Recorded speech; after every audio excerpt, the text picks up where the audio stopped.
बंदी छोड़ सतगुरु रामपाल जी परमेश्वर जी की जय हो। परम पिता परमात्मा सारी सृष्टि के रचनहार, कुल मालिक, असंख्य ब्रह्मांडों के स्वामी, जगत गुरु, तीनों लोकों में प्रवेश करके सबका धारण पोषण करने वाले, राजाधिराज, आत्माधार, नाथों के नाथ, देवों के देव महादेव, सर्वेश्वर महेश्वर, मृत्युंजय, अजरो अमर, आदि अनादि, सनातनी प्रभु, जगत पिता जगदीश्वर, श्री श्री 1008 की उपाधि के वास्तविक अधिकारी, अकाल मूर्त सौद स्वरूपी राम वासुदेव, सर्वगतम ब्रह्म, परम पूज्य, प्रथम पूज्य, परम संत, परम पुरुष, परम धनी, परम दयालु, सत्य कबीर, हक्का कबीर, अल्लाहु कबीर, अल्लाहु अकबर, बाखबर, अल्लाह ताला, जगत के तारणहार, जगत के मुक्तिदाता, जगत के जगन्नाथ, हारे के सहारे, हिंदुओं के राम, मुसलमानों के अल्लाह, सिखों के वाहिगुरु, ईसाइयों के मसीह, दया के सागर दया निधि, करुणा के सागर करुणा निधि, स्वयंभू परिभू, संकट मोचन, कष्ट हरण, मंगल करण, दुख भंजन, अविगत कबीर, निर्विकार निर्विषम परमात्मा, अलय अलेख सतगुरु, आदि अनादि सतगुरु, असली मर्यादा पुरुषोत्तम, असली राम, असली कृष्ण, असली घनश्याम, असली मुरारी, राजाओं के राजा, महाराजाओं के महाराजा, शहंशाहों के शहंशाह, सम्राटों के सम्राट, भगवानों के भगवान, अल्लाहों के अल्लाह, प्रभुओं के प्रभु, मसीहाओं के मसीह, सच्चे वाहिगुरु, बाबाओं के बाबा, पीरों के पीर, सेठों के सेठ, जगत सेठ, सावड़सा सेठ, सर्वगुण संपन्न, अनंत कोटि कलाओं के स्वामी, अनंत कोटि ब्रह्मांडों के नायक, योगियों में महायोगी, ध्यानियों में महाध्यानी, सिद्धों में परम सिद्ध, ज्ञानियों में तत्व ज्ञानी, ब्रह्म ज्ञानी, महाज्ञानी, परम ज्ञानी, सर्वश्रेष्ठ ज्ञानी, विज्ञानी, युवा कबीर, समर्थ कबीर, असमवात, अमित ओजा, सच्चे रहनुमा, करीम अल्लाह, सुभान अल्लाह, दुनिया के अंतिम पैगंबर, 8 सितंबर 1951 से गांव धनाना, जिला सोनीपत, हरियाणा, भारतवर्ष की पावन भूमि पे प्रकट रियल कल की भगवान श्री नारायण साकार हरि, श्री बाबा साहेब, नूर अनंत परमात्मा, सच्चे दरवेश, सच्चे बाखबर, संत श्रोमणी सतगुरु रामपाल जी परमेश्वर जी के चरण कमल में साध संगति से जुड़े हुए देश विदेश से आप और हम सभी सत्सेवक भाई बहनों का अनंत कोटि दंडवत प्रणाम।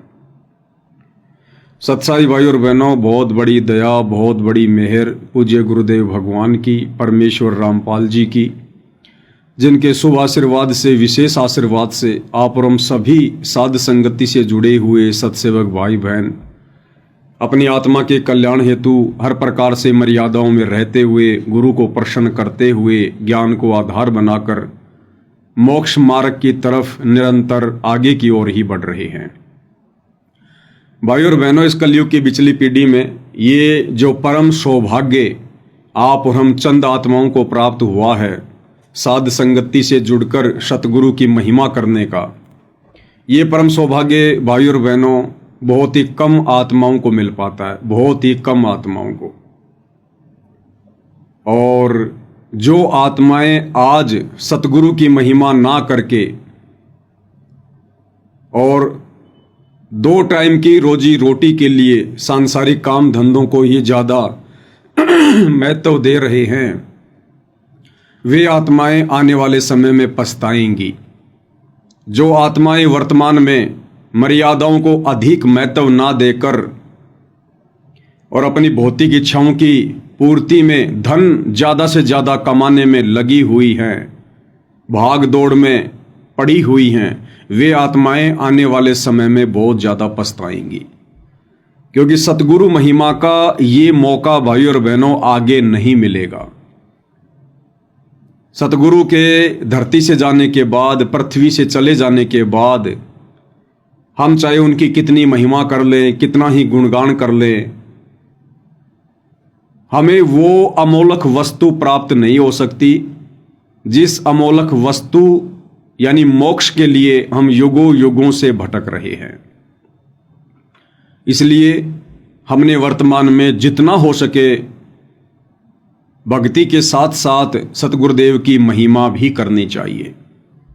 आप जिस सोशल मीडिया पर देखते हैं, दुनिया भर के लोग यूट्यूब पर चैनल बनाकर, फेसबुक पर पेज बनाकर, अन्य सोशल मीडिया प्लेटफॉर्म पर अपने अकाउंट खोलकर और अपने उन धर्म गुरुओं की दिन रात बड़ाई कर रहे हैं, प्रशंसा कर रहे हैं, वीडियो बना रहे हैं, जो धर्म गुरु नकली हैं, जिन्हें शास्त्रों का ज्ञान नहीं है, जिन्हें भक्ति मार्ग का ज्ञान नहीं है। उसके बावजूद भी वो श्रद्धालु अपने उन गुरुओं को श्रेष्ठ मानकर, परम संत मानकर, परमात्मा मानकर और दिन रात उनकी महिमा में लगे हुए हैं। तो भाई और बहनों, आप और हमें तो पूर्ण परमात्मा मिले। पूर्ण परमात्मा सारी सृष्टि के मालिक है। उन नकली धर्म गुरुओं के भी गुरु, उनके भी भगवान, उनके भी परमात्मा, जगत गुरु। लेकिन यहां काल ने संगत को बंदिशों में बांध रखा है, संगत को डरा रखा है, भयभीत कर रखा है कि यदि तुम लोगों ने सतगुरु की महिमा की, सतगुरु महिमा के शब्द गाए या ज्यादा ज्ञानी बनने की कोशिश की, तो तुम्हें गुरुद्रोही डिक्लेयर कर दिया जाएगा, तुम्हें शतलोक आश्रमों में नहीं आने दिया जाएगा, पीला पर्चा निकाल कर तुम्हारी नो एंट्री कर दी जाएगी। तो काल ने 90% संगत को पूरी तरह से भ्रमित कर रखा है और साथ में भयभीत भी कर रखा है। तो ये अनमोल मौका जो गुरुदेव भगवान ने हमें इस डर और भय से बाहर निकालकर इन शतलोक आश्रमों की बेड़ियों से स्वतंत्र रखकर, इन कोऑर्डिनेटरों की गुलामी से बाहर रखकर, जो मौका गुरुदेव भगवान ने आप और हम सत्सेवक भाई बहनों को दिया है स्वतंत्र होकर भक्ति करने का, निर्भय होकर सतगुरु की महिमा करने का, ये भाई और बहनों अनमोल है, अनमोल। तो हमने इसका जी भरकर फायदा उठाना है, जी भरकर हमने इसका लाभ उठाना है। और ये लाभ हमें भाई और बहनों उसी समय मिलेगा सतगुरु महिमा का, जब हम सतगुरु को परमात्मा के रूप में देखेंगे। अगर भगत के मन में जरा भी कच्चापन रहा, जरा भी दोष आया कि हो सकता है मेरे गुरुजी तो कबीर जी के अवतार हैं, हो सकता है मेरे गुरुजी को कबीर जी ने सतलोक से भेजा है, हो सकता है मेरे गुरुजी तो कबीर जी के दास हैं, उनकी प्यारी आत्मा हैं, मेरे गुरुजी तो कबीर जी के हंस हैं, उनके वंश हैं, उनके अंश हैं। अगर जरा भी दोष आ गया, जरा भी, तो भाई और बहनों हम चाहे कितनी महिमा कर लें, कितने शब्द गा लें, कितनी भक्ति कर लें, हमें मोक्ष प्राप्त नहीं हो पाएगा। बाकी जैसी भक्ति हम करेंगे, जितना दान धर्म हम करेंगे, वो परमात्मा हमें इस जन्म में या किसी अन्य जन्म में अवश्य देगा, क्योंकि परमात्मा कभी किसी का रखता नहीं है। लेकिन मोक्ष प्राप्ति के लिए, सदा सदा के लिए जन्म और मरण से छुटकारा प्राप्त करने हेतु हमने सतगुरु को ही परमेश्वर के रूप में हृदय से ज्ञान को आधार बनाकर आत्मा से मानना पड़ेगा। और कबीर परमेश्वर जी के सतभक्ति मार्ग में उनके अलावा दूसरा कोई गुरु, सतगुरु, तत्वदर्शी संत नहीं होता है। कबीर परमात्मा सतलोक से चलकर वेदों में वर्णित उन परमाणु के आधार पर कबीर परमेश्वर सतलोक से चलकर गति करके स्वयं ही एक मनुष्य के बच्चे के रूप में धरती पर प्रकट होते हैं, लीला करते हैं, चरम दृष्टि को धोखा देते हुए एक आम जन जैसी भूमिका करते हैं।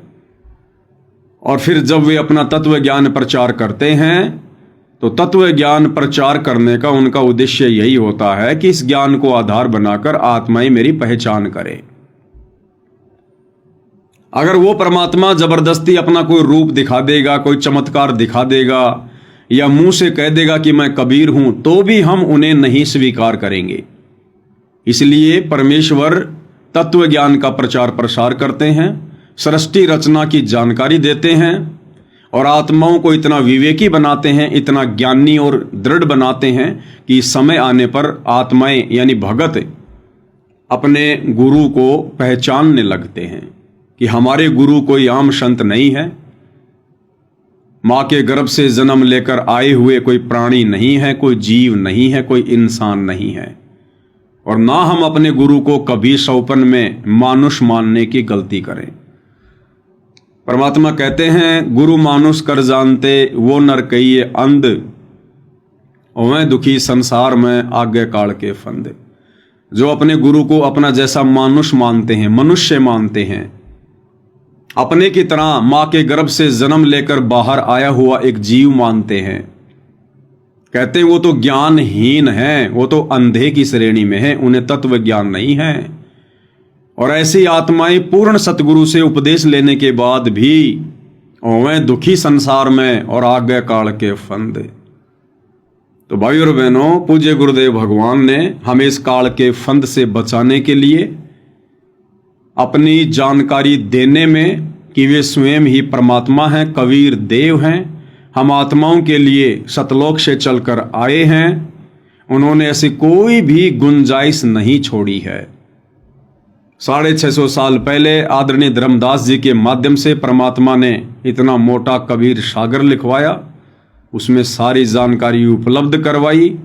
और वर्तमान में अपने सत्संगों में परमेश्वर ने कोई कमी नहीं रखी है संकेत करने में।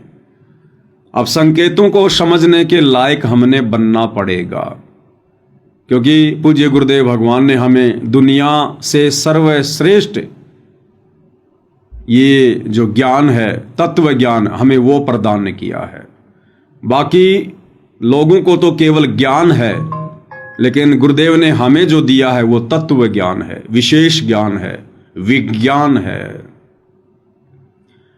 और यदि अब भी हम इस तत्व ज्ञान रूपी टॉर्च की रोशनी में अपने गुरुदेव भगवान को नहीं पहचानेंगे तो धिक्कार है भाई और बहनों, आप और हमारी भक्ति पर और इस मनुष्य जन्म पर, जिस मनुष्य जन्म का मकसद ही गुरु को परमेश्वर के रूप में पहचान कर आजीवन उनकी मर्यादाओं में रहकर मोक्ष प्राप्त करने के लिए मिला है।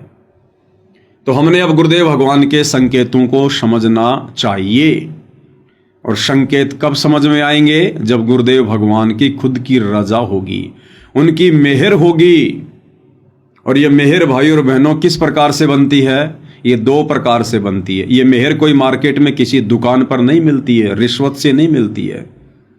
इस मेहर के 2 प्रकार हैं। पहला प्रकार हमारे पूर्व जन्मों की जो भक्ति है, जो भक्ति धन है, पूर्व जन्मों के मजबूत भक्ति संस्कार जिसके जितने ज्यादा हैं, उस आधार से वो आत्मा तुरंत इस ज्ञान को स्वीकार कर लेती है, भक्ति पर दृढ़ हो जाती है और गुरु को परमात्मा मानने में तनिक भी देरी नहीं करती है।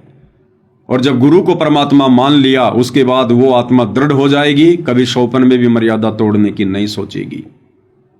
तो ऐसी आत्मा पर फिर सतगुरु मेहर करते हैं, उसकी भक्ति देखकर, उसके भाव देखकर, उसकी मर्यादा देखकर। और दूसरा तरीका मेहर प्राप्त करने का, यदि हमारे जन्म जन्मांतरों के शुभ संस्कार ज्यादा नहीं हैं, तो वर्तमान में गुरुदेव भगवान ने हमें जो शास्त्र अनुकूल सत भक्ति दी है, इस भक्ति को मर्यादा में रहकर करने से बहुत जल्दी हमारे शुभ कर्म बनना शुरू हो जाते हैं। तो 2 में से एक तरीका तो हमने गुरु को पहचानने के लिए, उनकी मेहर प्राप्त करने के लिए अपनाना ही पड़ेगा। बाकी हाथ पकड़िए परमात्मा किसी को भी आगे नहीं चलाएगा। हाथ पकड़ के किसी को भी धक्का मार के सतलोक लेकर नहीं जाएगा, अन्यथा फिर इनका काल के साथ किया गया एग्रीमेंट टूट जाता है। काल ने कहा था, परमात्मा आप नीचे जाओगे, इन आत्माओं को समझाओगे, आपसे मेरी विनती है, मेरी प्रार्थना है, आप किसी के साथ जबरदस्ती ना करना, बाय फोर्स किसी को सतलोक लेकर ना जाना। जो आपके ज्ञान को स्वीकार करे, मर्यादाओं में रहकर आपकी भक्ति करे, उन्हीं को सतलोक ले जाना। तो परमात्मा ने कहा कि ठीक है भाई, जो मेरे ज्ञान को ही नहीं समझेगा, जो मुझे ही नहीं समझेगा, फिर ऐसी निकम्मी आत्मा को भला सतलोक ले जाकर मैं क्या करूंगा? वो फिर से बकवाद करेगा, मुझे फिर से नीचे पटकने पड़ेंगे। तो भाई और बहनों, अब हमसे दोबारा ऐसी कोई गलती ना हो, जो गलती हम युगों युगों से सतगुरु की शरण प्राप्त होने के बावजूद भी करते ही आ रहे हैं। गुरु को मानुष मानने वाली गलती, गुरु को ना पहचान कर अपना अनमोल मनुष्य जीवन बर्बाद करने वाली गलती, तो एक छोटे से सत्संग के माध्यम से पूज्य गुरुदेव भगवान ने हमें क्या समझाया है, और इस सत्संग से हमने यही समझना है कि संकेत क्या होते हैं। परमात्मा सीधे सीधे अपने आप को परमात्मा नहीं कहेंगे। आज से पहले खूब कहा उन्होंने अपने आप को परमात्मा। सतयुग से लेकर और 650 साल पहले तक, यानी कलयुग के प्रथम चरण तक, इस परमात्मा ने सरेआम कहा, खुलेआम कहा कि हम ही अलख अल्लाह हैं, कुतुब गोश और पीर, गरीब दास खालिक धनी, हमरा नाम कबीर। सरेआम परमात्मा ने लाखों चमत्कार किए, बेहिसाब अपने भक्तों को सुख दिए, तुरंत राहत प्रदान की, आंखों के आगे जन समूह के सामने मुर्दों को जिंदा किया, किसी की कटी हुई गर्दन जोड़ी तो किसी की कटी हुई उंगली जोड़ी। बड़े बड़े राजा महाराजाओं को परमात्मा ने नतमस्तक किया। उसके बावजूद भी हम आत्माएं अपने परवरदिगार को नहीं पहचान पाई। तो परमेश्वर ने सारे फॉर्मूले अपनाकर देखे हुए हैं।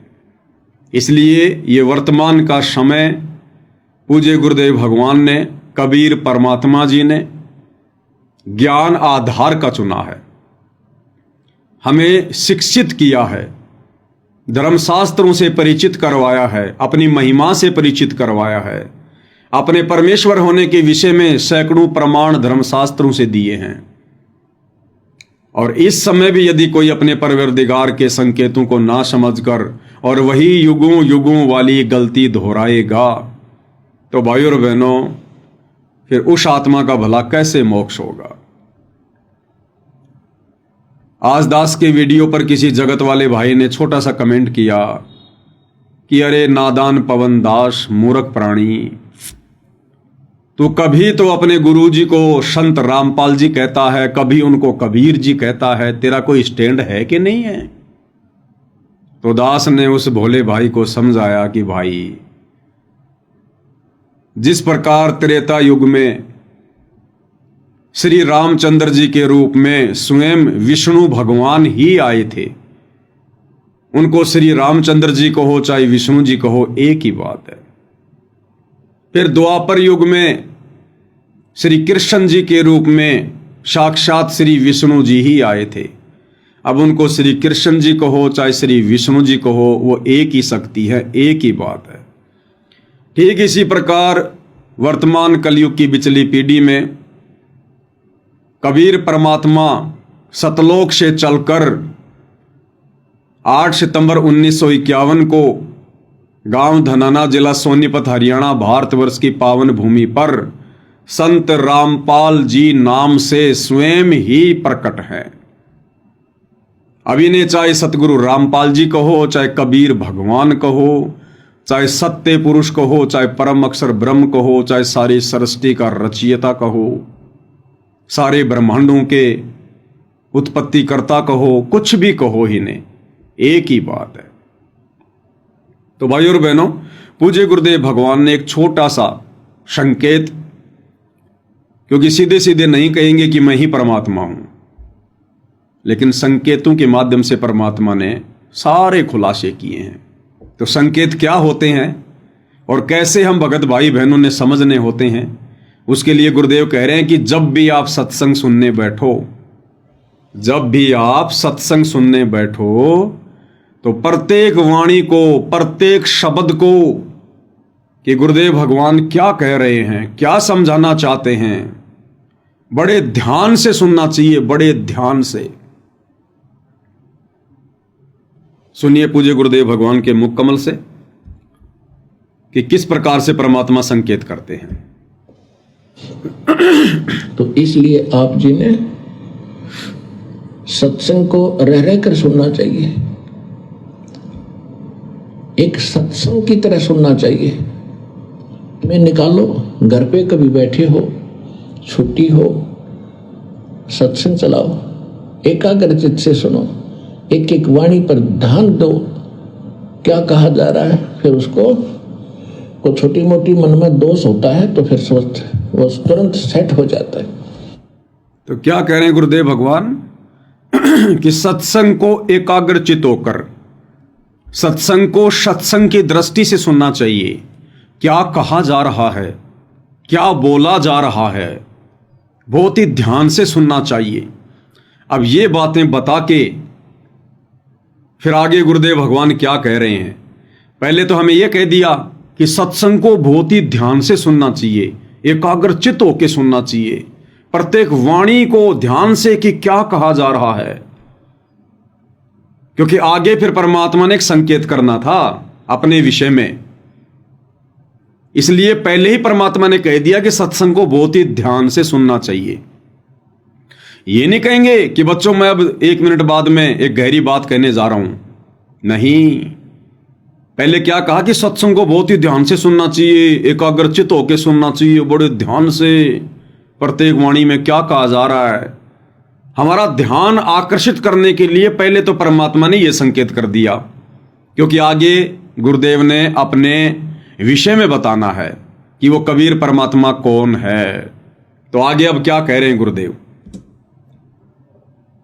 प्रश्न चल रहा है कि वो परमात्मा इस यथार्थ ज्ञान को देने के लिए स्वयं ही आते हैं। ये संकेत कर दिया फिर आगे परमात्मा ने कि प्रसंग चल रहा है कि वो परमात्मा, कौन परमात्मा? परमात्मा तो एक ही है, कबीर परमात्मा।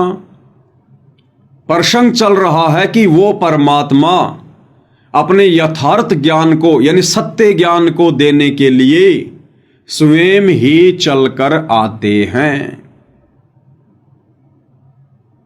अगर वो परमात्मा अपना यथार्थ ज्ञान देने के लिए, तत्व ज्ञान देने के लिए खुद ही चलकर आते हैं, तो वर्तमान में आप और हमें सतगुरु रामपाल जी के रूप में जो महापुरुष यथार्थ ज्ञान बता रहे हैं, तत्व ज्ञान बता रहे हैं, फिर ये कौन है? क्योंकि अपना ज्ञान देने के लिए तो परमात्मा स्वयं ही चल के आते हैं। तो गुरु जी का वचन तो झूठा नहीं हो सकता, मिथ्या नहीं हो सकता। साध वचन पलटे नहीं, चाहे पलट जाए ब्रह्मांड। तो पहले तो गुरुदेव ने कहा कि सत्संग को बड़े ध्यान से सुनना चाहिए, प्रत्येक वाणी में क्या बोला जा रहा है, और आगे फिर तुरंत संकेत कर दिया कि वो परमात्मा अपना यथार्थ ज्ञान देने के लिए स्वयं ही चलकर आते हैं। अब भाइयों और बहनों, ये नॉर्मल सी बात लग रही होगी कि ऐसा तो गुरुजी बार बार ही बोलते हैं, हर सत्संग में बोलते हैं। अरे हर सत्संग में बोलें ना बोलें, लेकिन जो सत्यता है उसको तो हमने पकड़ना चाहिए। जिस प्रकार कबीर जी की हजारों लाखों वाणियां हैं, लेकिन आप और हमने कुछ एक वाणियां बचपन से सुनी हैं। जब हम पढ़ा करते थे 5वीं 6वीं में, तो हिंदी में कबीर जी के दोहे आते थे। कबीर बड़ा भया तो क्या भया, जैसे पेड़ खजूर, पंछी को छाया नहीं, फल लागे अति दूर। इसको हमने बचपन में खूब पढ़ा, खूब पढ़ा, खूब पढ़ा, रट लिया। अब वर्तमान में गुरुदेव भगवान की शरण में आए, हम कबीर पंथी बने, तो ये वाणी अब हमें नॉर्मल सी लग रही है। ये वाणी हमें बिल्कुल नॉर्मल सी लग रही है। क्यों? क्योंकि हमने इसको बार बार पढ़ा, बचपन से पढ़ा।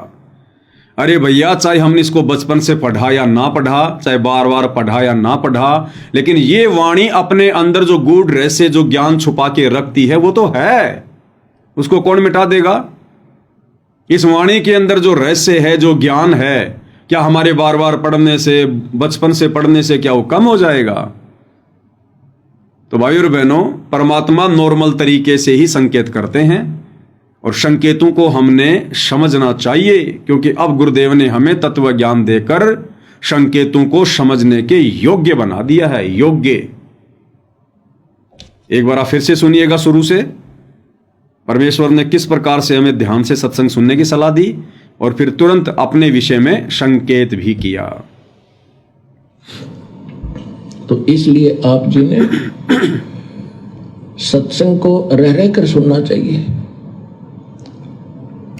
एक सत्संग की तरह सुनना चाहिए। तुम्हें निकालो, घर पे कभी बैठे हो, छुट्टी हो, सत्संग चलाओ, एकाग्रचित से सुनो, एक एक वाणी पर ध्यान दो, क्या कहा जा रहा है। फिर उसको को छोटी मोटी मन में दोष होता है तो फिर स्वस्थ वो तुरंत सेट हो जाता है।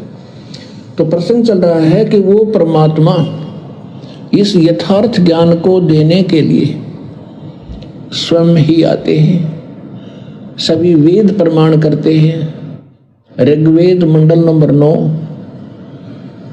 सूक्त नंबर 1 मंत्र 8 और 9 में, ऋग्वेद मंडल नंबर 9 और सूक्त 20 मंत्र 1 में, ऋग्वेद मंडल नंबर 9 सूक्त 86 मंत्र 26 और 27 में, ऋग्वेद मंडल नंबर 9 सूक्त 82 मंत्र 1, 2, 3 में, ऋग्वेद मंडल नंबर 9 सूक्त 54 मंत्र 3 में, ऋग्वेद मंडल नंबर 9 सूक्त 94 के मंत्र 1 में, ऋग्वेद मंडल नंबर 9 सूक्त 95 के मंत्र 2 में, ऋग्वेद मंडल नंबर 9 सूक्त 96 के 96 के मंत्र 16 से लेकर 20 तक, और भी अनेक स्थानों पर, यजुर्वेद अध्याय नंबर 29 मंत्र 25 में, और भी बहुत से स्थानों पर परमात्मा की महिमा का वर्णन है। उसमें क्या लिखा है कि वो पूर्ण परमात्मा जिसने सारी सृष्टि की रचना की है, जिसने सब जीवात्माओं को भी उत्पन्न किया है,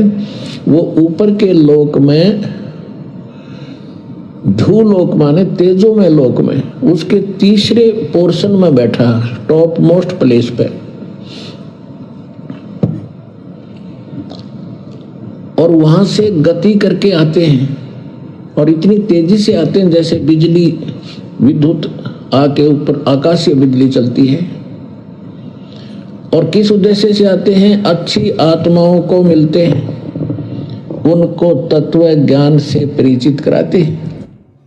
किस उद्देश्य से आते हैं भाई और बहनों?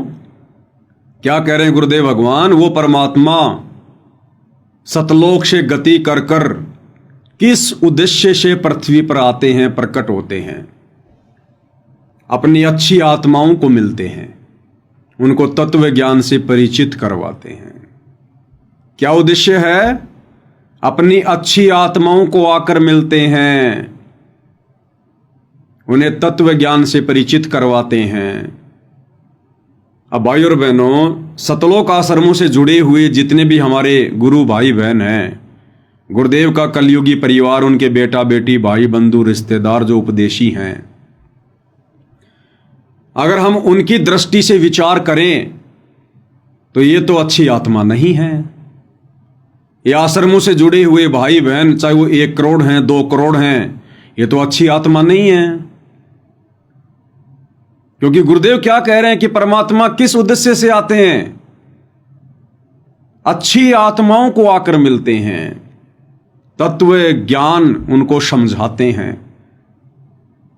तो इन भाई बहनों को जो आश्रमों से जुड़े हुए हैं, इनको तो विश्वास ही नहीं है कि सतगुरु रामपाल जी ही कबीर जी हैं। तो इनकी तरफ से तो फिर कबीर भगवान धरती पर आया ही नहीं। कबीर भगवान तो धरती पर आता ही नहीं, इनको तो कबीर भगवान मिले ही नहीं। क्योंकि परमात्मा तो कहते हैं कि वो अच्छी आत्माओं को आकर मिलते हैं।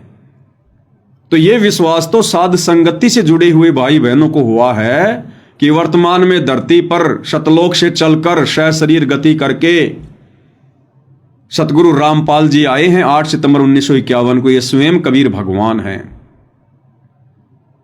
तो इस हिसाब से तो आप और हम हैं वो अच्छी आत्माएं, साध संगति से जुड़े हुए भाई बहन, जिनको आज कबीर भगवान आकर मिल चुके हैं। हमें विश्वास हो चुका है। अन्यथा इन आश्रम वाले भाई बहनों को तो विश्वास ही नहीं अभी तक कि सतगुरु रामपाल जी ही कबीर जी हैं, स्वयं परमात्मा हैं। क्योंकि परमात्मा तो आकर अपनी अच्छी आत्माओं को मिलते हैं। तो इनके अनुसार तो कबीर परमात्मा तो दाढ़ी मूछ वाले हैं। तो भाई और बहनों, ये भी आप और हमारे ऊपर एक बहुत बड़ी रजा, एक बहुत बड़ी दया कि हमें ये बात समझ में आ गई, इस घोर कलयुग में समझ में आ गई, जहां लोग तरह तरह की भ्रमणाओं में फंसे पड़े हैं, भगवान को लेकर, भक्ति को लेकर। दुनिया वालों की तो बात ही क्या करें, जिनको परमेश्वर रामपाल जी ने आकर तत्व ज्ञान समझाना चाहा, जिनको अपनी शरण में लिया, वो भाई बहन भी कबीर जी कौन है, कहाँ है, इस बात को लेकर पूरी तरह से भ्रमित हैं। इन्हें अभी तक केवल यही पता है कि कबीर जी सतलोक में रहते हैं, कबीर जी के दाढ़ी मूछ है, और कबीर जी तो 650 साल पहले आए थे। इन आश्रमों से जुड़े भाई बहनों को यह विश्वास नहीं है कि कबीर जी 8 सितंबर 1951 को सतलोक से चलकर आ चुके हैं और वर्तमान में सतगुरु रामपाल जी के रूप में धरती पर प्रकट हैं। इनको इस बात का विश्वास नहीं है, और जब तक ये विश्वास नहीं होगा तब तक भाई और बहनों वो तत्व ज्ञान जो परमात्मा हमें समझाने के लिए आते हैं वो हमें समझ में नहीं आएगा, बिल्कुल भी समझ में नहीं आएगा। जब तक हम अपने गुरु को मानुष मानते रहेंगे ये बात हमें लाख जन्म भी समझ में नहीं आएगी, लाख जन्म भी। एक सत्संग में पूज्य गुरुदेव भगवान ने बिल्कुल क्लियर कर रखा है कि गुरु को मानुष मानने वालों के मन में कभी न कभी दोष आएगा। गुरुदेव ने कहा कि जो यहां भी रहते हैं, जो गुरु के निकट रहते हैं, और यदि उन्होंने गुरु को अपने जैसा ही एक मनुष्य माना तो कभी न कभी उनके मन में दोष आएगा। क्या कह रहे हैं गुरुदेव भगवान? महात्मा बताते हैं, गुरु मानुष कर जानते ते नर कहिए अंधे, ओए दुखी संसार में आगे यम के फंदे। गुरु को मानुष कर जानते तो ते नर कहिए अंधे, और फिर होवे दुखी संसार में, फिर काल के फंद। पुणात्मा, हमने गुरु जी को परमात्मा मानना पड़ेगा। परमात्मा मानने से हमारी यह प्रॉब्लम सोल्व होएगी, नहीं तो नहीं हो सकती। क्लियर कर दिया गुरुदेव ने, मेन पॉइंट तो अभी बाकी है। गुरुदेव कह रहे हैं कि पुण्यात्माओं, आपने गुरु को परमात्मा मानना पड़ेगा, तब हमारी ये प्रॉब्लम सॉल्व होएगी, नहीं तो नहीं होगी। कौन सी प्रॉब्लम? जन्म और मरण वाली, गधे कुत्ते सूअर बनने वाली। अगर इस प्रॉब्लम को हमने सॉल्व करवाना है तो हमने अपने गुरु को परमात्मा यानी कबीर जी मानना पड़ेगा। ये गुरुदेव भगवान अपने अनेकों सत्संगों में क्लियर कर चुके हैं, लेकिन नादान संगत काल प्रेरित है, ये बात उनके समझ में नहीं आ रही है। और जो अपने गुरु को परमात्मा मानकर भक्ति नहीं करेगा और भले उनके साथ भी रह रहा है, यानी जो दूर बैठकर गुरु को मानुष मान रहे हैं, उनकी तो बात छोड़ो, जो गुरु के 24 घंटे साथ भी रहते हैं और फिर भी गुरु को अपना जैसा मनुष्य मान रहे हैं, उनके मन में भी कभी न कभी दोष आएगा, और दोष आ गया तो वो मोक्ष प्राप्त नहीं कर पाएगा। हम अपने ही जैसा गुरु को मानने, एक मानुष रूप मान करके हम यदि उसके साथ रहेंगे तो कभी ना कभी दोष आपके मन में आवेगा। क्लियर कर दिया गुरुदेव ने। यदि हम गुरु को अपने जैसा मानुष मानेंगे और उनके साथ भी रहेंगे तो कभी न कभी मन में दोष आएगा। एक बार फिर से सुन लो क्या कह रहे हैं परमात्मा। अपने ही जैसा गुरु को मानने, एक मानुष रूप मान करके हम यदि उसके साथ रहेंगे तो कभी ना कभी दोष आपके मन में आवेगा। क्लियर कर दिया गुरुदेव ने। इसलिए हम सत्सेवक भाई बहन अपने गुरु जी को ही परमात्मा मानकर, कबीर देव मानकर, सारी सृष्टि का मालिक मानकर, और बाकी जितने भी नकली कबीर सोशल मीडिया पर हैं, गूगल पर हैं, किसी के दाढ़ी मूछ है, किसी के सर पे मोर पंख है, किसी का क्या है, कोई सूत काट रहा है, कोई ताना बाना बुन रहा है, हमने उन सभी को साइड में कर दिया। उन सभी फोटोज को हमने कचरे के डिब्बे में डाल दिया, डस्टबिन में डाल दिया कि सतगुरु रामपाल जी के अलावा जितने भी ये नकली कबीर हैं ये तो सब सोशल मीडिया वाले कबीर हैं, ओरिजिनल कबीर नहीं है। ये तो केवल हाथ से बनाए गए चित्र हैं, काल्पनिक चित्र हैं, इमेजिन हैं, ओरिजिनल कबीर सतगुरु रामपाल जी हैं। और हम सत्सेवक भाई बहनों के घरों में केवल पूज्य गुरुदेव भगवान की ही प्रतिमा मिलेगी, उन्हीं की तस्वीर मिलेगी। अगर कोई भाई बहन लॉकेट भी पहनते हैं तो दूसरी तरफ लॉकेट में गुरुजी के अलावा जो सोशल मीडिया वाले नकली कबीर दाढ़ी मूंछ वाले की फोटो है, हम उसको उतार देते हैं, फेंक देते हैं हम उसको। और हम सत्सेवकों के घरों में, हमारे दरबार में, हमारे लॉकेट में, हमारे विचारों में, हमारी बातों में, सतगुरु महिमा में केवल सतगुरु रामपाल जी भगवान ही दिखाई देंगे और किसी के लिए कोई जगह नहीं है। गरीबदास जी की हमने केवल वाणियों से मतलब है, गरीबदास जी की शकल से कोई लेना देना नहीं है, गरीबदास जी के बोध दिवस मनाने से कोई लेना देना नहीं है, गरीबदास जी की महिमा करने से कोई लेना देना नहीं है। हमने केवल गरीबदास जी की वाणियों से मतलब है, और जिन जिन वाणियों से मतलब है वो वाणियां पूज्य गुरुदेव भगवान ने हमें निकाल कर दे दी हैं। अब गरीबदास जी का बोध दिवस मनाना फिर हमारे अधिकार क्षेत्र में नहीं है। दाढ़ी मूंछ वाले नकली कबीर, सोशल मीडिया वाले कबीर, वो कब आए थे, क्यों आए थे, कैसे आए थे, जितनी जानकारी आवश्यक थी पूज्य गुरुदेव भगवान ने उतनी जानकारी अपने सत्संगों में दे दी। अब उस दाढ़ी मूंछ वाले की फोटो को पूजना, दरबार में रखना, दीवारों पर टांगना, ये सच्चे भगत के अधिकार क्षेत्र में नहीं है। अन्यथा वो भगत फिर कभी भी पतिव्रता धर्म पर नहीं कहलाएगा, कभी भी। फिर वो व्यभिचारणी भक्ति हो जाएगी, व्यभिचारणी। एक अपने इष्ट को छोड़कर अपने ही गुरु को इष्ट रूप में मानकर पतिव्रता भगत ने भक्ति करनी होती है। अपने गुरुदेव के अलावा यदि आपने किसी और में इष्ट देखा, इष्ट यानी परमात्मा भगवान, तो फिर हम पतिव्रता धर्म पर नहीं कहलाएंगे, हम भक्ति मार्ग से फिसल जाएंगे। अपने ही गुरु को इष्ट मानकर हमने इस भक्ति को सफल करना होता है, क्योंकि कबीर परमेश्वर जी के सत भक्ति मार्ग में गुरु और इष्ट दोनों एक ही होते हैं।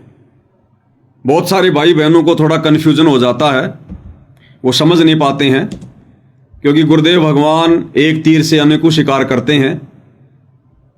और परमात्मा कहते हैं कबीर की वाणी अटपट, कबीर की वाणी अटपटी, झटपट समझ में ना आए, और जिसको झटपट समझ में आ जाए उसकी सारी खटपट मिट जाए। बहुत सारे भाई बहन गुरुदेव का एक छोटा सा वीडियो देखते हैं जिसमें गुरुदेव हंसा देश पंथ वालों के ऊपर सत्संग कर रहे हैं। उसमें गुरुदेव कह रहे हैं कि गुरु अलग होता है और इष्ट अलग होता है। जो लोग ये कहते हैं कि गुरु और इष्ट एक ही होता है वो तो मूर्ख हैं, उन्हें अभी आध्यात्मिक ज्ञान नहीं है। तो कुछ एक हमारे गुरु भाई बहन जो काल प्रेरित हैं, काल प्रेरणा से, क्योंकि जब काल प्रेरणा होती है तो आदमी हमेशा उल्टा सोचता है, तो वो हमारे को एक सत्संग भेज देते हैं कि देखो देखो देखो गुरुजी ने तो कह रखा है कि गुरु अलग होता है और इष्ट अलग होता है, और जो गुरु को इष्ट मानकर पूजते हैं वो तो महामूर्ख हैं। तो भाई और बहनों, इसके दो कारण हैं। पहला कारण तो ये कि गुरुदेव ने जब ये बात कही, जिस सत्संग में ये बात कही, वो सत्संग परमात्मा उन हंसा देश वालों से जुड़े हुए श्रद्धालुओं को समझाने के लिए कह रहे थे कि नादानो, तुम इन अपने नकली गुरुओं को जो काल के द्वारा भेजे गए हैं तुम्हारा सत्यानाश करने के लिए, तुम्हें पथ भ्रष्ट करने के लिए, तुम इन नकली गुरुओं को जो परमात्मा मानकर बैठे हो, भगवान मानकर बैठे हो ना, ये बहुत बड़ा धोखा है। और बिल्कुल सत्य है भाई और बहनों, क्योंकि काल का जो विधान है, काल का जो भक्ति मार्ग है, जो सिस्टम है, इसमें गुरु कभी भी इष्ट नहीं होता, गुरु कभी भी परमात्मा नहीं होता। ये काल अपने अंश अवतार सर्जन करता है। यदा यदा ही धर्मस्य ग्लानि भवति भारत है, ये श्लोक तो आपने सुना ही होगा। ये काल कहता है कि जब जब इस धरती पर धर्म की हानि होती है, अधर्म की वृद्धि होती है, तब तब मैं अपने अंश अवतार सर्जन करता हूं।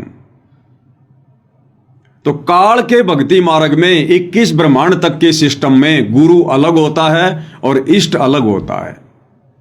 लेकिन जब बात आती है कबीर परमात्मा के सत भक्ति मार्ग की, तो कबीर परमात्मा किसी को भी सतलोक से गुरु बनाकर नहीं भेजता है, किसी को भी अपना प्रतिनिधि बना के नहीं भेजता है।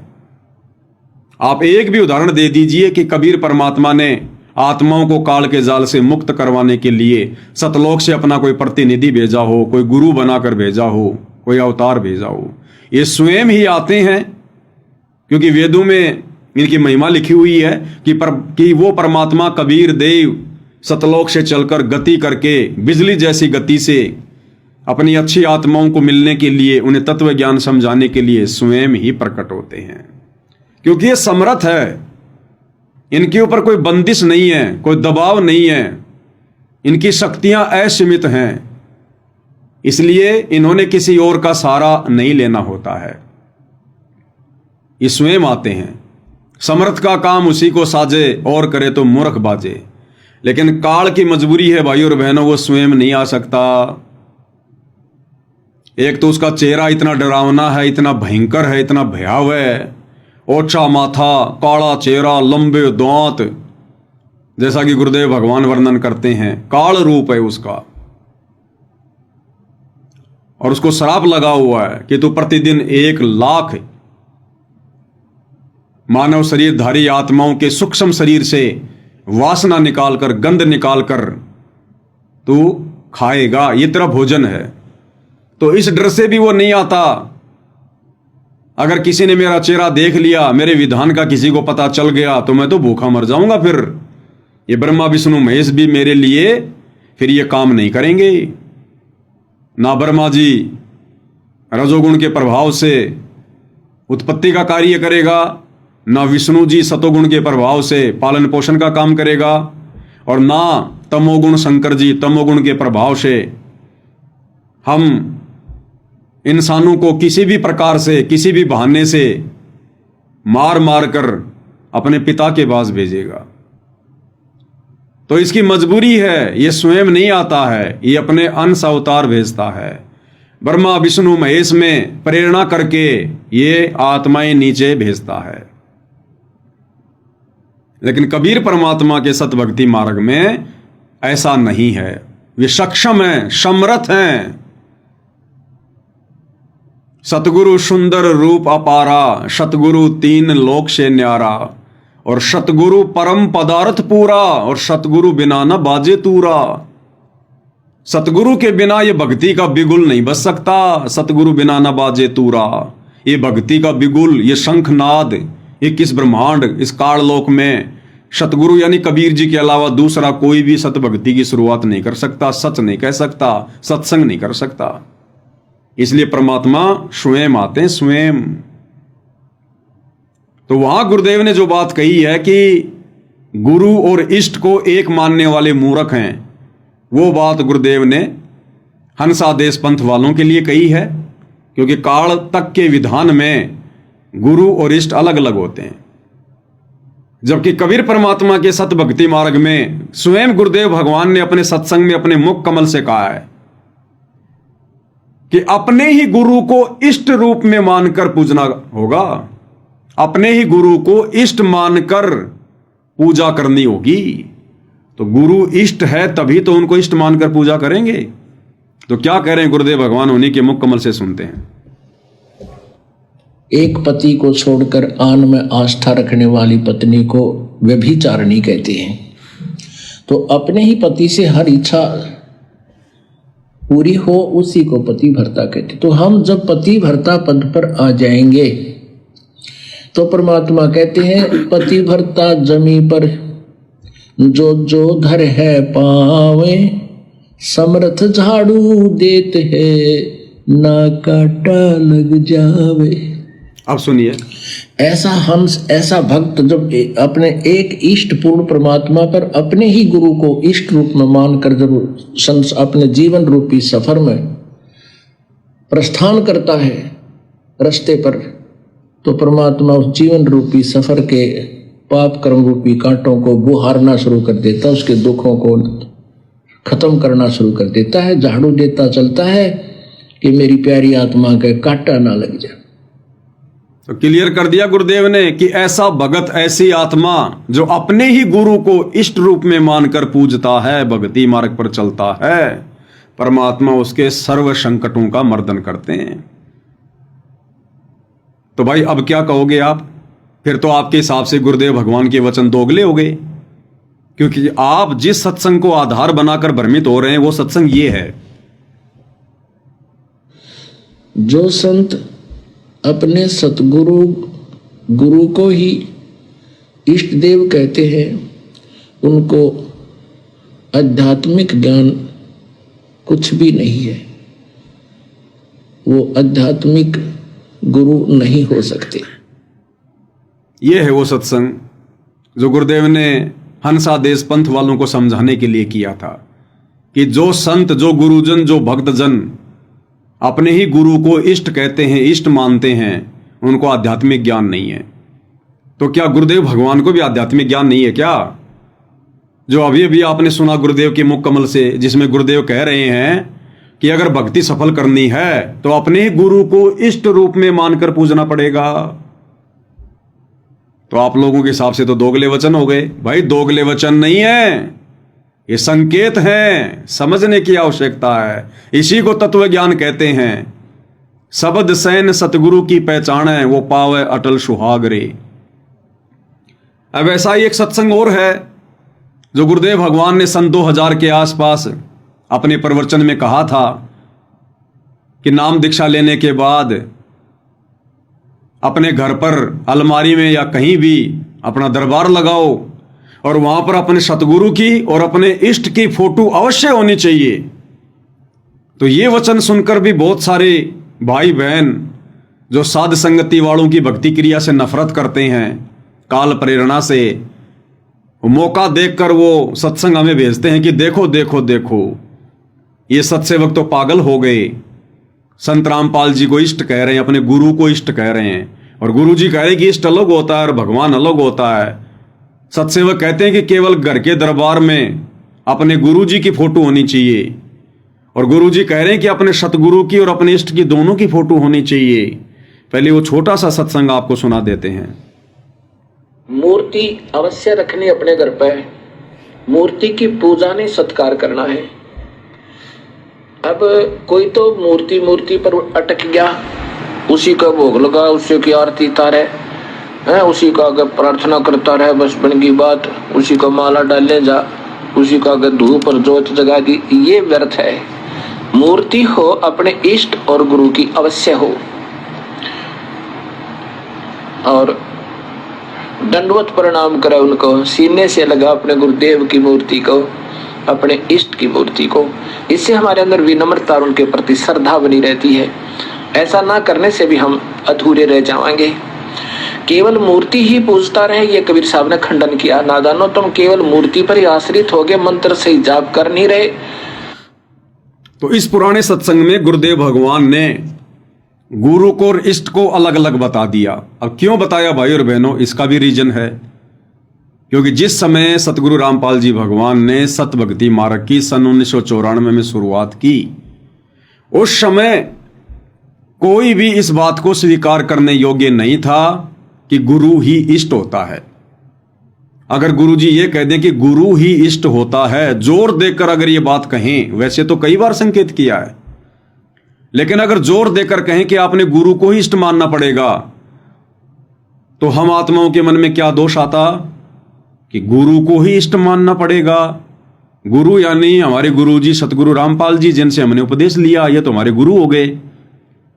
और इष्ट यानी कबीर जी, यानी हमने संत रामपाल जी को ही कबीर जी मानना पड़ेगा। तो ना जाने भाई और बहनों कितने दोष उन आत्माओं के मन में आ जाते। और उपदेश लेने के बाद अपने गुरु जी के प्रति अगर मन में दोष आ गया तो वो आत्मा नाम रहित हो जाती है। इसलिए शुरुआती समय में आप और हमारी बुद्धि के लेवल को देखते हुए कि अभी ये नादान बच्चे संकेतों को समझने के योग्य नहीं हुए हैं, अभी इनको सत्संग सुनने दो, भक्ति पर जैसे भी ये चले इनको चलने दो। अपनी तरफ से गुरुदेव भगवान ने लाभ दे देकर हमारे को भक्ति मार्ग पर चलाया, मीठी गोली दे दे के, कि धीरे धीरे धीरे धीरे सत्संग सुनेंगे, समझ में आएगी, भक्ति बनेगी, ज्ञान योग खुलेगा, तो एक दिन ये खुद ही निर्णय कर लेंगे कि गुरु और इष्ट में कोई अंतर नहीं होता है। तो इसलिए परमात्मा ने शुरुआत में अपने आप को कबीर जी का दास कहा, केवल एक गुरु कहा। स्वयं कबीर भगवान होते हुए भी हमारी छोटी बुद्धि को देखते हुए, और जबकि संकेतों में परमात्मा उन पुराने सत्संगों में ये भी क्लियर करते हैं कि गुरु और इष्ट एक ही होता है। सुनिए, जो बोला सुनो तो के कैसे ये अब के कौन से भाई फिर बताओ। अब ये ऐसे ऐसे काल हमारा छोरा उग्रवादियों ने पकड़ लिया था और आपकी दया तो बचा महाराज, आप ले आए बचा के, मैं कित बचाया। अब आप गए थे महाराज जी, छोरे में खोल के लाए और निखा में कर नो बोला सतगुरु थे, सतगुरु बंदी छोड़ कहने लगे, गुरु जी कहने लगे ये कबीर साहब थे गरीबदास जी। मैं तो उठ के बिना बैठा जानता मैं कित के लाऊं था। नो बोले नो ना बकाओ हमने, क्योंकि महाराज कहते हैं जो गुरु मानस कर जानते हुए नर कहीं अंध और महादुखी संसार में फिर आगे यम के फंद। ईश्वर में और गुरु में और इष्ट में कोई अंतर नहीं होता, क्योंकि ये महाराज के देही को सतगुरु कहें, ये सब धुंधर ज्ञान। अगर इस शरीर को ही आप सतगुरु मानते हो और चार दाग आवनी जाको सतगुरु जान। तो क्लियर कर दिया गुरुदेव ने कि गुरु में और इष्ट में कोई अंतर नहीं होता है, क्योंकि देही को सतगुरु कहें यो सब धुंधर ज्ञान, और चार दाग आवे नहीं वाको सतगुरु जान। गुरुदेव भगवान समझा रहे कि नादानो, क्या तुम मेरे इस शरीर को देखकर, जो तुम्हारे जैसा मैंने धारण किया है, ये मनुष्य जैसा शरीर, इस शरीर को देखकर, इस देही को देखकर क्या तुम मुझे अपने जैसा मान रहे हो क्या? देही को सतगुरु कहे यो सब धुंधर ज्ञान, और चार दाग आवे नहीं वाको सतगुरु जान। कि इस शरीर के अंदर है वो इष्ट, वो सतगुरु असली। ये शरीर तो केवल तुम नादानों को ज्ञान समझाने के लिए धारण किया जाता है, ताकि तुम विश्वास कर सको, मेरे पास में आ सको। अरे कबूतर को कोई इंसान पकड़ना चाहेगा, वो पकड़ में आएगा क्या? दूर भागेगा, और कबूतर कबूतर के पास में आ जाएगा, दोनों खेलेंगे आपस में। तो इसी प्रकार भाई और बहनों, ये कबीर परमात्मा हमारे नजदीक आने के लिए सतगुरु का चोला धारण करते हैं, चोला। अन्यथा ये अपने ओरिजिनल रूप में आ जाए, नूरी रूप में आ जाए, तो आप और हम डर के मारे हमारा कलेजा फट जाए। अरे कोई भूत भैरव यदि हमारे आसपास आ जाए तो हमारी टट्टी पेशाब निकल जाती है, शरीर पसीना पसीना हो जाए, हड्डा टेक हो जाए। कोई भूत भी अगर आ जाए तो, जबकि भूत तो परमात्मा ने किस ब्रह्मांड की सबसे छोटी शक्ति बताई, सबसे छोटी भूत, भूत प्रेत। अगर भूत प्रेत भी हमारे सामने आ जाए तो टट्टी पेशाब निकल जाए। तो सोचो, अगर वो कबीर भगवान सर्वशक्तिमान परमात्मा यदि हमारे सामने आ जाए अपने उस वास्तविक वैभव में, तो क्या होगा?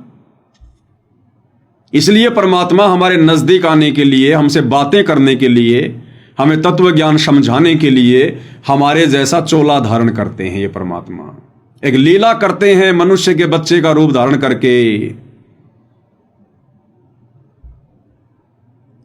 और हम उनको अपने जैसा मनुष्य मान लेते हैं, अपने जैसा शरीर वाला मान लेते हैं, देही वाला मान लेते हैं। इसलिए गुरुदेव कह रहे, देही को सतगुरु कहे यो सब धुंधर ज्ञान। कि ये जो मेरे सामने बैठे ना मेरे गुरुजी शरीर में, देही में, ये तो मेरे गुरुजी हैं, मेरे सतगुरु हैं। और कबीर जी तो सतलोक में रहते हैं। तो परमात्मा कहते हैं ऐसी सोच वाले भक्तों को धिक्कार है, धिक्कार। अब अगले सत्संग में क्या कह रहे हैं परमात्मा? कि सब इष्टन में सतगुरु सारा, कि सभी इष्टों का इष्ट कौन है? सतगुरु। सुनिएगा, इन भोली भाली आत्माओं को ये अच्छा लगे महीने में एक दिन तो जाना, 6 महीना में मारा हुआ गोता। ये बात नहीं है। बच्चा स्कूल में जावे, समर्यादा निभावे, और फिर मुक्त अपनी भक्ति पढ़ाई कर पावे। इसी प्रकार आपने करना होगा, कर लो, चाहे किसी जन्म में, इस जन्म में कीजिए, चाहे फेर कीजिए, छूटेगा पीछा। इसी प्रकार पर समझदार वही है जो कि एक मौका है। गुरुदेव कह रहे हैं पीछा छूटेगा इसी प्रोसीजर से। चाहे कभी भी कर लेना, किसी भी जन्म में कर लेना, पीछा छूटेगा इसी प्रोसीजर से। लेकिन जो समझदार हैं वो इस प्रोसीजर को इसी जन्म में अपना लेंगे। कौन सी प्रोसीजर?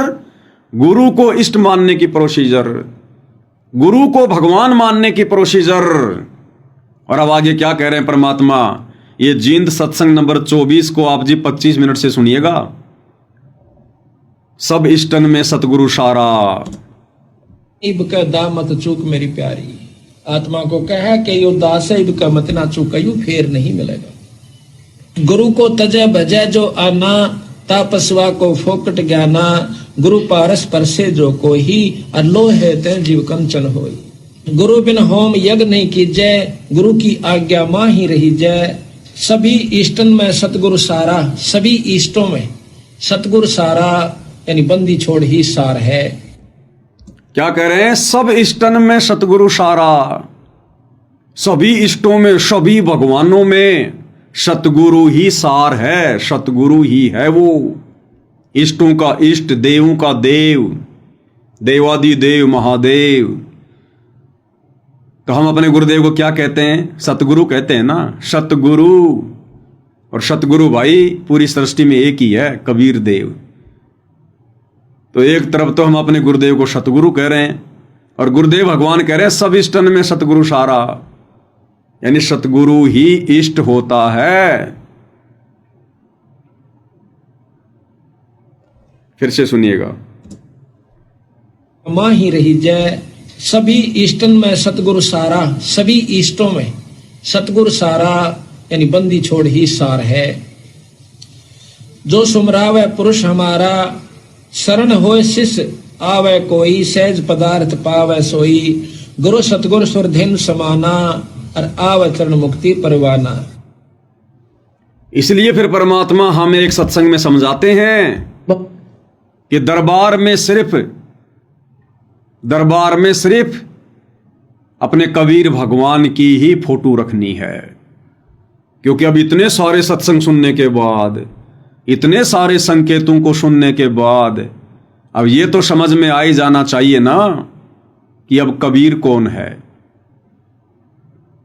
तब गुरुदेव कह रहे हैं कि जिस प्रकार एक पतिव्रता औरत अपने बटुए में, अपने पर्स में केवल अपने पति का ही फोटो रखती है, किसी और का नहीं रखेगी, केवल एक का ही रखेगी, अपने पति का।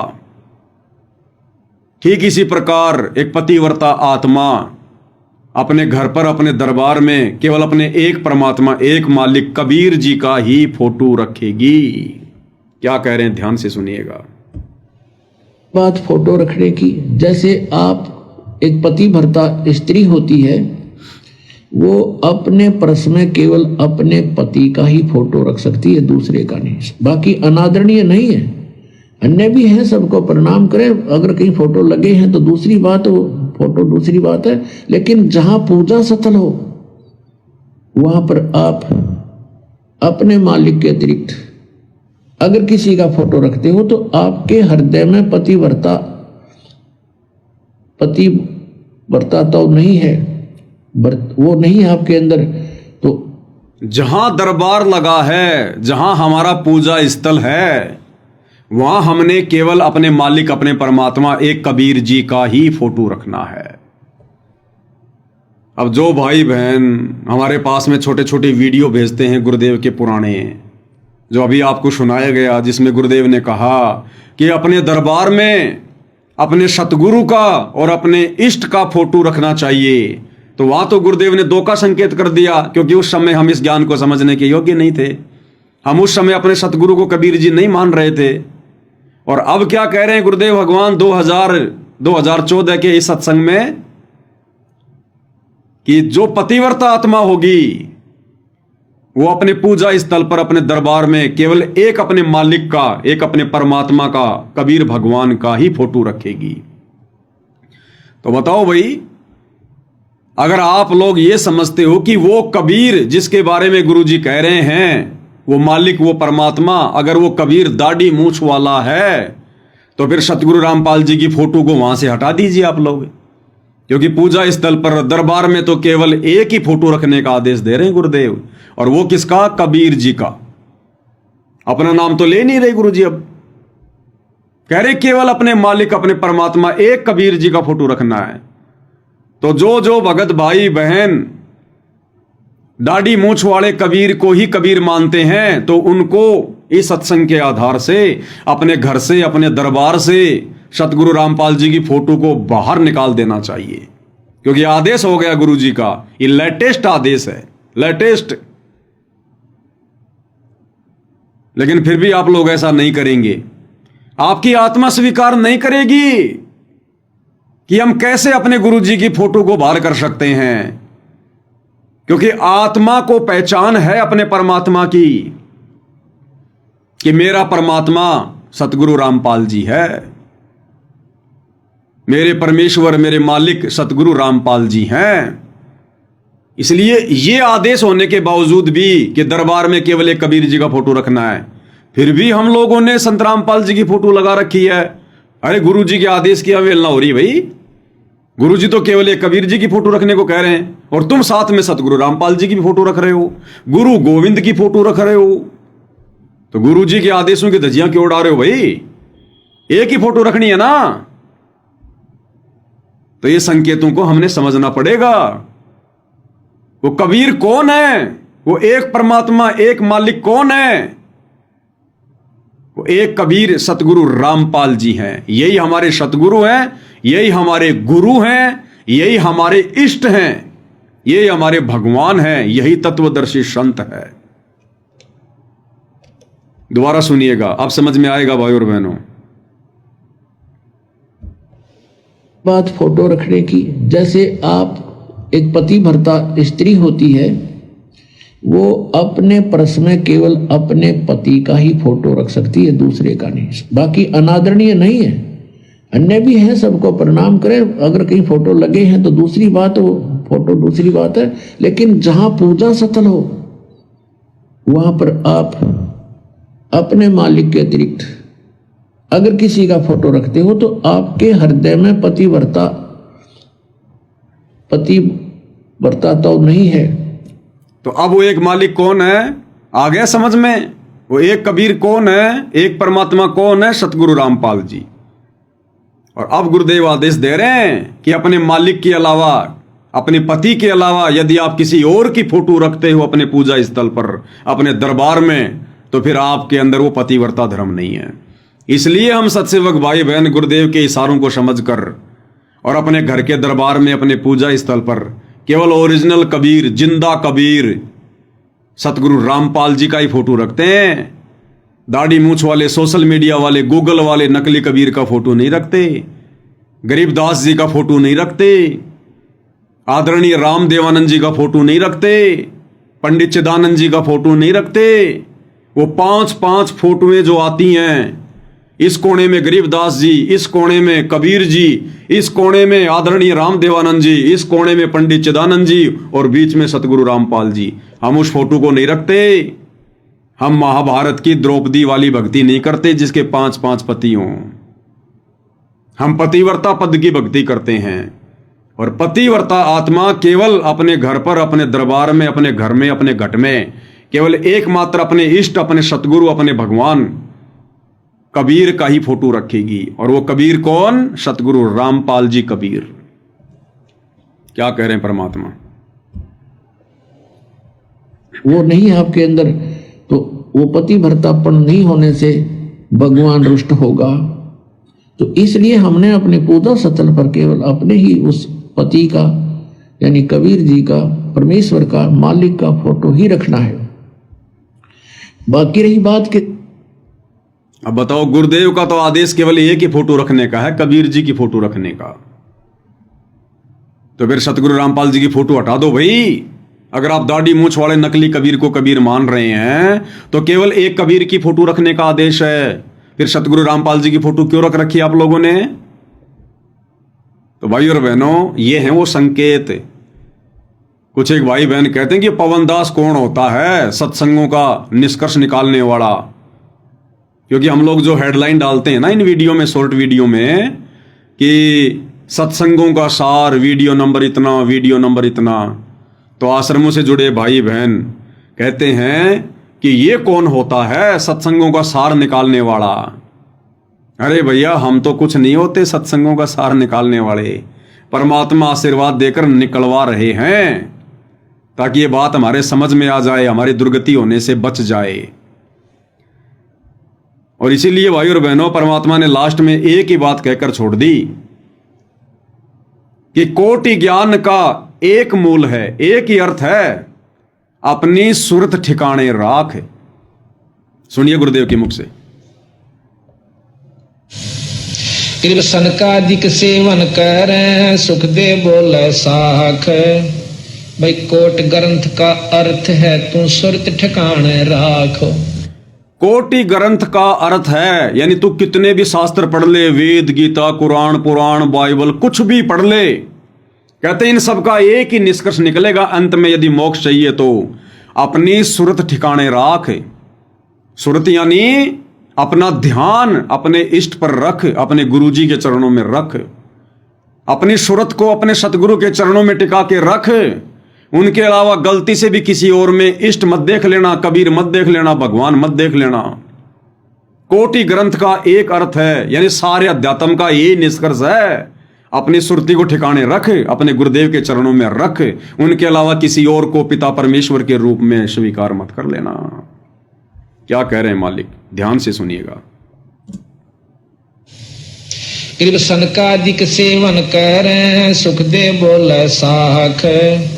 भाई कोट ग्रंथ का अर्थ है तू सुरत ठिकाने राखो। अब कहते हैं सब ग्रंथों का यही, करोड़ ग्रंथों का अर्थ मैं तुझे बताऊं कि सुरत अपना दिद्दे ने अपनी नीत ने एक जगह ठिकाने डाट कर राख के तेरा ईष्ट उपास्य यूस। और जब यह सुरत यहाँ डटेगी तो उपासना पर भी डटेगी, नहीं तो नु रहेगी मन में कदे फलाना देवता कड़ी शक्ति हो, कदे माता ने पूज ले वाह नाराज हो रही हो। इस तरह की उपासना रखोगे तो सुरत नहीं टकेगी, काम नहीं बनेगा। क्लियर कर दिया गुरुदेव ने कि कोटि ग्रंथ का एक अर्थ है अपने सुरत ठिकाने राख, यानी तेरा इष्ट कौन है इस बात की पहचान कर पहले। जैसे कि दास बार बार आप भाई बहनों को गुरुदेव के आशीर्वाद से कहता है कि भाई भक्ति तो उस समय शुरू होगी जब पहले हमें भगवान समझ में आएगा, तब हमें भक्ति करने में हमारी रुचि बनेगी। तो गुरुदेव कह रहे हैं कोटि ग्रंथ का एक ही अर्थ है अपनी सुरत ठिकाने राख। पहले ये तो पहचान ले कि नादान तेरा इष्ट कौन है। अरे परमात्मा कौन है, तेरा इष्ट कौन है। भक्ति तो उसके बाद करेगा तू, अन्यथा तुझे कोई भी डगमग कर देगा। जैसे जगत वालों के हिसाब से परमात्मा समझा रहे हैं कि अगर आपको भगवान की पहचान नहीं हुई कि वो एक भगवान कबीर है तो कोई भी आपको भ्रमित कर देगा। आप भी डर डर के भक्ति करोगे कि कहीं मैंने कबीर जी को भगवान मान लिया तो कहीं ये माता मसाणी भैरव भूत हनुमान ये देवी देवता मुझे गढ़ ना दें, मुझे नुकसान ना पहुंचा दें। वो हमेशा डरेगा, वो दृढ़ नहीं हो सकता जिसको अपने इष्ट के विषय में पूरी जानकारी नहीं है। और सतगुरु रामपाल जी के भक्ति मार्ग के हिसाब से जब तक उनसे उपदेश लेने के बाद भगत को यह बात समझ में नहीं आएगी कि तेरा इष्ट केवल तेरा गुरु है, जब तक वो अपने गुरु को अपना इष्ट नहीं मानेगा, अपनी सुरती को इष्ट रूप में गुरु जी के चरणों में समर्पित नहीं करेगा, तब तक भाई बहनों भयभीत रहेगा, भ्रमित रहेगा। कोई भी उसको डगमग कर देगा कि यार मैं कहीं गुरु जी को इष्ट मान लूं और कल को क्या पता वो दाढ़ी मूंछ वाला कबीर जी निकले इष्ट, तो मेरी तो बड़ी बनाई बात ही बिगड़ जाएगी सत्सेवकों के चक्रों में आकर। तो वो भ्रमित रहेगा, वो दृढ़ नहीं हो सकता कभी भी। तो गुरुदेव कह रहे हैं करोड़ ग्रंथ का यही अर्थ है, अपनी सुरती को ठिकाने पर राख। कृप सनकादिक सेवन करें सुख दे बोले साख। भाई कोट ग्रंथ का अर्थ है तू सुरत ठिकाने राखो। अब कहते हैं सब ग्रंथों का यही, करोड़ ग्रंथों का अर्थ मैं तुझे बताऊं कि सुरत अपना दिद्दे ने अपनी नीत ने एक जगह ठिकाने डाट कर राख के तेरा ईष्ट उपास्य यूस। और जब यह सुरत यहाँ डटेगी तो उपासना पर भी डटेगी, नहीं तो नु रहेगी मन में कदे फलाना देवता कड़ी शक्ति हो, कदे माता ने पूज ले वाह नाराज हो रही हो। इस तरह की उपासना रखोगे तो सुरत नहीं टकेगी, काम नहीं बनेगा। तो भाई और बहनों, ये सुरती ठिकाने आई है गुरुदेव के आशीर्वाद से, साध संगति से जुड़ने के बाद। और जब हमारी सुरती ठिकाने लगेगी, हमें इतना दृढ़ विश्वास होगा कि हमारा इष्ट हमारा गुरु ही है, हमारे गुरु के अलावा दूसरा कोई कबीर धरती पर नहीं है। उसके बाद फिर परमात्मा ने एक सत्संग में बताया, फिर तुम्हारी भक्ति बनेगी। गुरुदेव कह रहे हैं जिस दिन आपको यह विश्वास हो जाएगा कि यह मार्ग सच्चा है और दूसरा कोई रास्ता नहीं है, उसके बाद आपकी मर्यादा टूटेगी नहीं। और यह विश्वास होगा कब? जब हमें पहले अपना इष्ट समझ में आएगा, जब हमें अपने गुरुदेव पर, अपने इष्ट पर अंधविश्वास होगा, ब्लाइंड फेथ होगा। कहे कबीर सुनो भाई साधो मैं तो हूं विश्वास में। तो क्या कह रहे हैं परमात्मा? उसके बाद फिर तुम्हारी मर्यादा 100 में भी नहीं टूटेगी। पूरे ब्रह्मांड को एक संत बहुत है जो सत उपदेश देने वाला।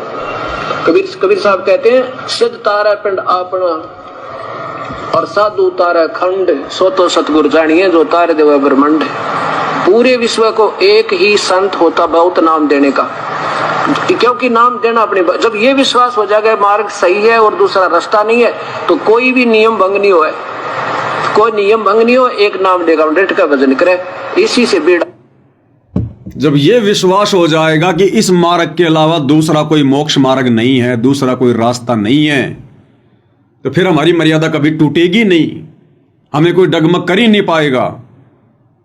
और भाई और बहनों, इस मार्ग पर तो विश्वास तब होगा जब पहले इस मार्ग को चलाने वाले पर विश्वास होगा,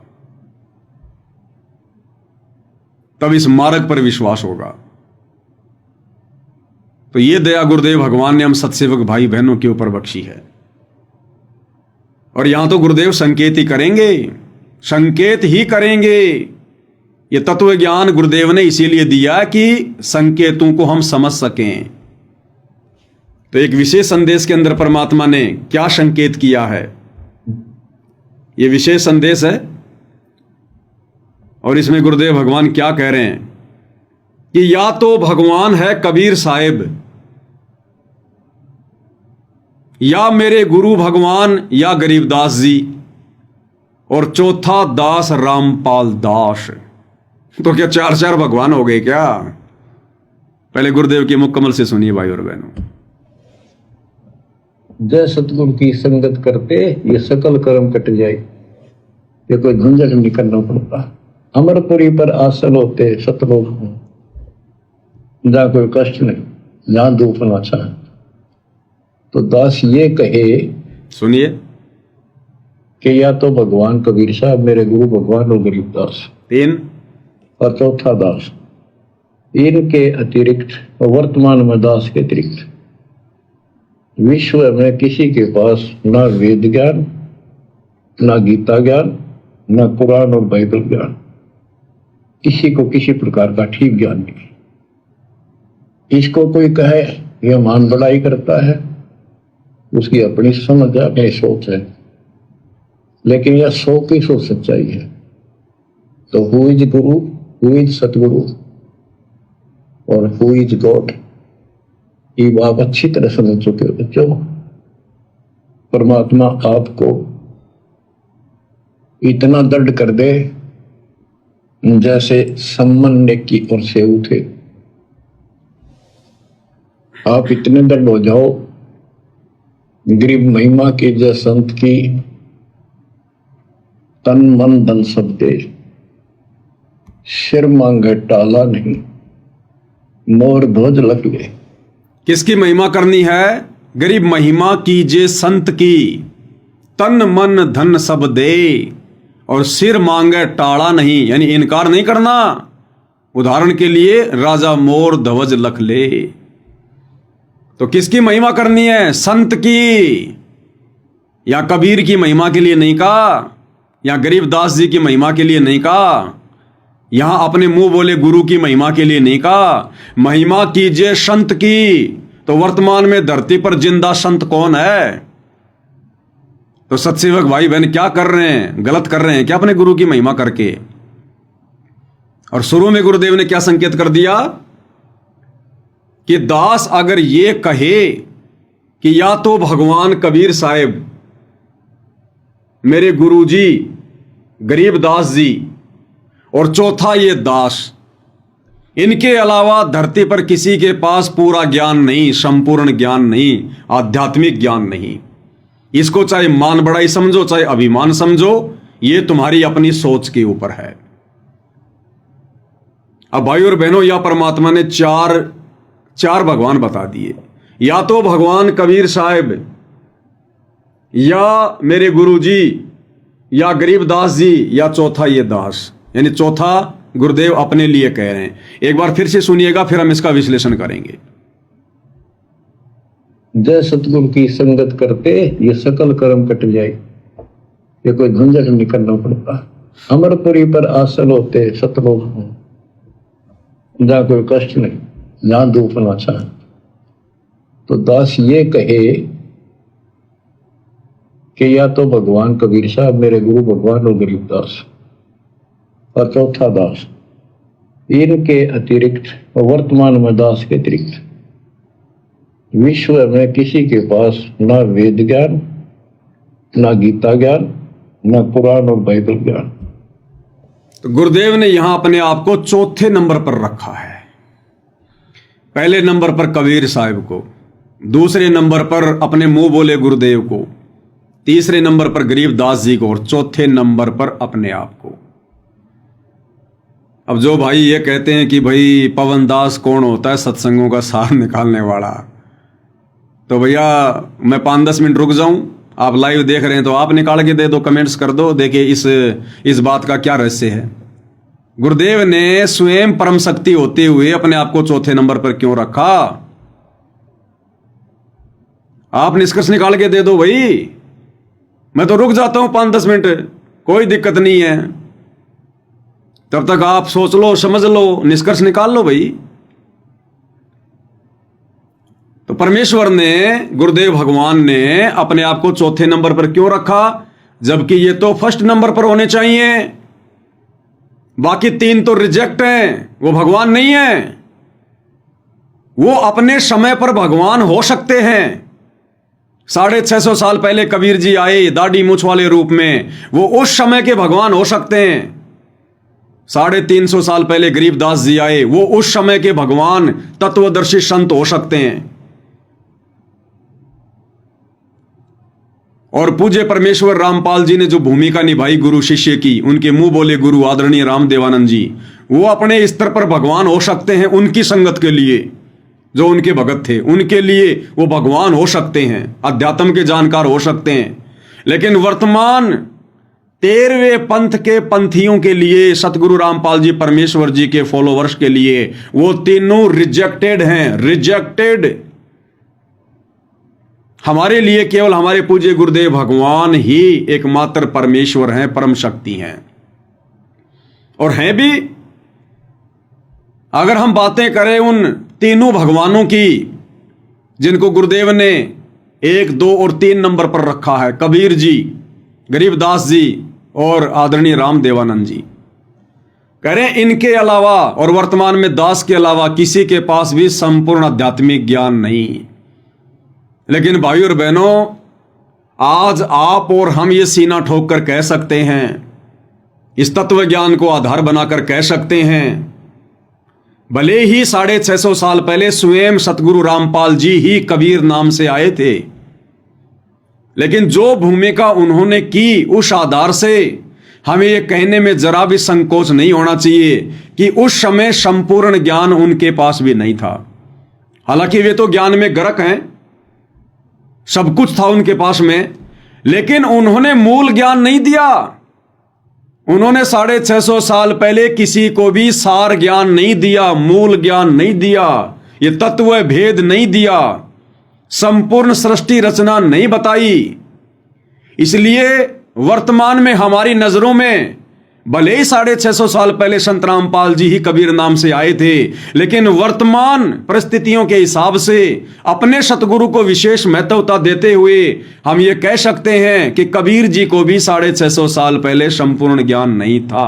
भाई जब ज्ञान दिया ही नहीं तो हम क्यों कहें कि उनको ज्ञान था? तो कबीर जी रिजेक्टेड, 650 साल पहले वाले कबीर जी रिजेक्टेड, ना कि वर्तमान वाले सतगुरु रामपाल जी कबीर जी। तो 650 साल पहले वाले कबीर जी रिजेक्टेड, जिनको सतगुरु रामपाल जी ने 1 नंबर पर रखा। अरे उस समय तो कबीर जी खुद कहा करते थे, उनकी वाणी है कि 9 मन सूत उलझिया और ऋषि रहे झकमार, और सतगुरु ऐसा सुलझा देगा उलझे ना दूजी बार। अगर वो ही अपने आप में संपूर्ण सतगुरु होते तो उसी समय सुलझाते दे भाई, उसी समय सुलझा देते इस अध्यात्म ज्ञान को जो उस समय के विद्वान ब्राह्मणों ने, पंडितों ने, आचार्य शंकराचार्यों ने उलझा रखा था। वो सुलझा सकते थे, उनके पास में सब कुछ था, लेकिन उस समय की परिस्थितियों के अनुसार उन्होंने आगामी सतगुरु के ऊपर छोड़ दिया कि भैया मैं अभी इस ज्ञान को पूरा नहीं सुलझाऊंगा। और उन्होंने संकेत कर दिया कि 9 मन सूत उलझिया ऋषि रहे झकमार, और सतगुरु ऐसा सुलझा देगा उलझे ना दूजी बार। तो वो ही सुलझा देते उस समय भाई, सतगुरु पे क्यों छोड़ दिया? तो वो अध्यात्म ज्ञान आज पूरी तरह से जो उलझा हुआ था, किसने सुलझाया भाई? हम भोग की आरती में वाणी पढ़ते हैं, सतगुरु की वाणी है अनमोल, इसे ना समझ सके अनबोल, और साहिब ने भेद दिया सब खोल, अपनी सतलोक राजधानी का। तो सतलोक राजधानी का पूरा भेद आज किसने खोला? सतगुरु रामपाल जी ने। तो वाणी के अनुसार वो साहिब कौन है कि साहिब ने भेद दिया सब खोल, अपनी सतलोक राजधानी का? वो साहिब यानी कबीर परमात्मा सतगुरु रामपाल जी हुए, जिन्होंने आज संपूर्ण अध्यात्म ज्ञान को वेद, कुरान, पुराण, शास्त्रों से प्रमाण दिखा दिखा के खोल दिया। अरे 650 साल पहले तो नहीं खोला था भाई कबीर जी ने। उन्होंने तो सृष्टि रचना भी पूरी नहीं बताई, उन्होंने तो भगवान का नाम भी नहीं बताया, क्योंकि कबीर नाम से तो खुद आए हुए थे। जब कोई पूछता था कि जी परमात्मा कौन है, तो कहते थे सत्य पुरुष है, सत्य पुरुष ने भेजा मेरे को। तो उस समय उन कबीर जी को भी संपूर्ण आध्यात्मिक ज्ञान नहीं था। उस समय की परिस्थितियों के अनुसार उन्होंने नहीं बताया, तो हमारी दृष्टि में नहीं था। तो 1 नंबर के भगवान कबीर जी रिजेक्टेड। फिर दूसरे नंबर पर गुरुदेव ने रखा अपने गुरुदेव को, आदरणीय राम देवानंद जी को। अब आदरणीय राम देवानंद जी के पास में कहां से सार ज्ञान, कहां से मूल ज्ञान है? उनके पास तो प्रथम नाम भी पूरा नहीं था, प्रथम नाम भी। सतगुरु रामपाल जी के मिलने के बाद उनको प्रथम नाम प्राप्त हुआ, फिर शतनाम प्राप्त हुआ 1 सप्ताह के अंदर अंदर। प्रथम नाम और शतनाम आदरणीय राम देवानंद जी को उनके मुंह बोले शिष्य सतगुरु रामपाल जी ने प्रथम नाम और शतनाम दोनों एक साथ दिए, और 1 सप्ताह के अंदर अंदर उनको सार नाम दिया। तो आदरणीय राम देवानंद जी, वो तो आप और हमारी तरह एक जीव हैं। वो तो एक भगत थे, अपनी भक्ति कर रहे थे। वो भगवान थोड़ी थे। लेकिन गुरु को महिमा देनी पड़ती है आप और हमें भक्ति का पाठ समझाने के लिए। तो पूज्य परमेश्वर रामपाल जी ने अपने मुंह बोले गुरु को दूसरे नंबर का भगवान बताया। तो आप और हमारी नजरों में वो दूसरे नंबर के भगवान आदरणीय राम देवानंद जी रिजेक्टेड। तीसरे नंबर का भगवान बताया गरीबदास जी को।